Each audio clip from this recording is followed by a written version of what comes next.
To be peaceful and relaxed in a place like this with people like these is one thing, but to maintain that inner peace and inner relaxation when you're out there in the world, in the office, in the traffic, in the supermarkets, that requires something more.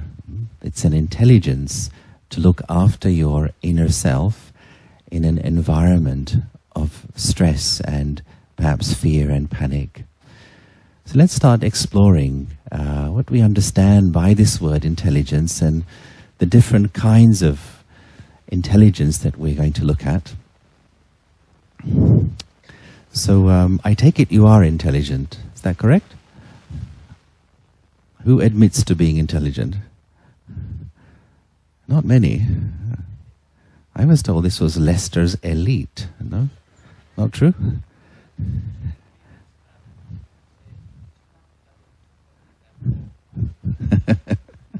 This is also intelligent. Okay, so the one that we're most used to hearing about is, of course, this one, our IQ, and which stands for rational intelligence and reason and analysis and logic. And for many years, this was really the only one that we heard about. And it was a way to measure how well a person would do academically and in career and so on, and some measure of how well a person is able to use resources. If somebody scored high on an IQ test, we would say, well, she or he is very intelligent. However, this is no longer enough for successful living. Today, other kinds of intelligence are also required. So the next one up is known as IC, or as a person's intuitive capacity. And this really refers to the inner wisdom that each one of us has within ourselves. Sometimes called that small inner voice of wisdom. However, for most of us, our minds are too noisy for us to be able to listen to that inner wisdom. And this is where meditation is extremely useful, because it helps to reduce the chatter, the noise of the mind, such that I'm able to listen to my wisdom and use that in my decision making. I find that those of us who do that, who really respect our inner wisdom and use it in our daily lives, we are able to find solutions more easily to the questions and challenges which come up for us.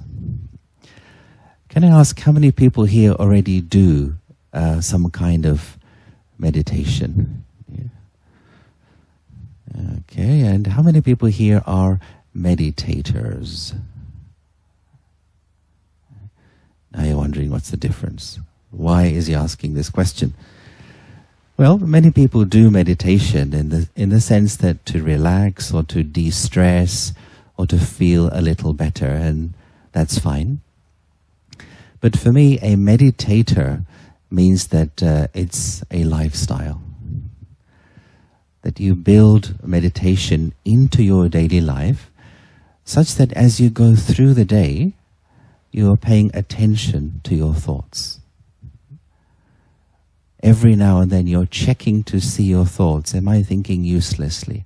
Am I thinking negatively? Am I thinking again and again of unnecessary things of the past? And so a meditator takes care of the mind through the day as a lifestyle and not just as a way to de-stress or to relax. Rather like a person who's keen to take care of their physical health, they will watch what they eat all the time. They'll take care to have exercise, so it's a lifestyle.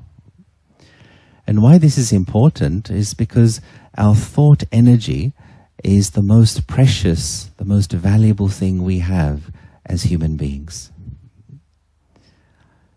I would say that your whole life is a reflection of how you are choosing to spend your thought energy. When we upgrade the way we use our thoughts, we would necessarily find positive changes in our life. But for most of us, we misuse our thought energy, we overspend it. Typically what happens is a person is physically in one place, but mentally somewhere else. Now you may be sitting here looking at me, but you may be thinking, what should I have for dinner tonight? Huh? Is anyone doing that? No, not here, huh? But most of us are either planning the future, what I will do later, or recycling some memory of the past. And hence, that wastage of thought energy impacts how well we're able to use our mind. So an aspect of I see is this, to be able to stop my thoughts, slow down my thoughts, listen to my own inner wisdom. And then the next one up, as is very popular now, is EQ, emotional intelligence, and that's to do with my ability to understand and manage my own emotions, and then also my ability to understand how others are feeling, to be able to pick up how other people may be feeling. And for those of you who may be managers or leaders or, of course, parents, it's an essential skill to have your finger on the pulse to know how other people are feeling. But you can only do that if you're able to understand and manage your own emotions first. So let's take anger, for example. You may become angry, you may fall into this behavior of anger. And what happens when we feel angry is we waste a lot of energy. Notice when a person has been angry, for some time afterwards they are quiet. The person is recovering from this behavior. And how quickly can I lift myself out of a bad mood? How long does your bad mood last? How long is the average Leicester bad mood? 10 minutes, that's not bad, 10 minutes. Yeah. But it can happen that we fall into a bad mood and we stay like that for a day, a week or two, a couple of years perhaps. But to be able to lift myself up out of that is also a measure of my emotional intelligence. When one is in a bad mood, it's rather like there is a sign here saying, don't talk to me today. I am not available for you. And so when one is in a bad mood, then I am useless to myself, and also I am useless to others around me. People will find it very difficult to speak to one who is in a bad mood. And so therefore my usefulness is reduced. We will look a little more closely at emotions, where they come from and how to handle them.